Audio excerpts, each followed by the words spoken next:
समाजाचे खरे शिल्पकार. त्यांनी आपल्या लेखणीचा उपयोग मनोरंजनासाठी नाही तर परिवर्तनासाठी केला. झोपडपट्टी, कामगार, दलित, महिलांवर होणाऱ्या अन्यायाविरुद्ध ते नेहमी उभे राहिले.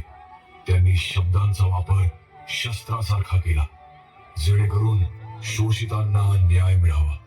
त्यांनी साम्यवादाचा स्वीकार केला आणि कामगार संघटनांमध्ये सक्रिय सहभाग घेतला. अण्णाभाऊंनी एकट्या मुंबईत 100 पेक्षा अधिक झोपडपट्ट्यात जाऊन लोकांना संघटित केलं.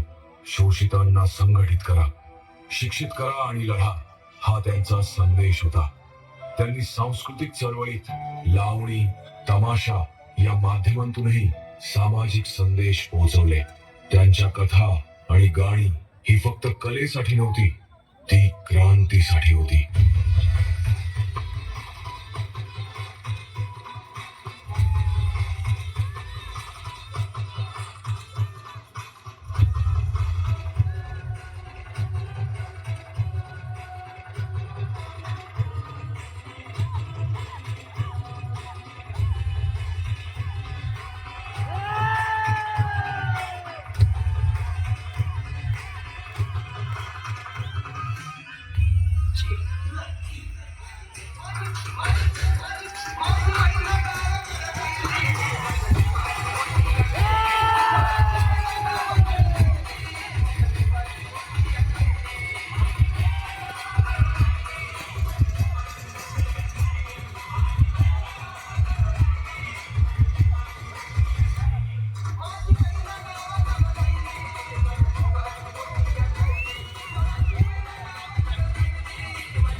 आपण बोलायची बंद करायची सुगंध घेतली संगीताची घडी सोन्याची नव्या नोटीची गाडी लावण्याची धुमया काढून इंद्रधनुची गाडी अंगळ्याची तशी ती माझी गरीबाची महिला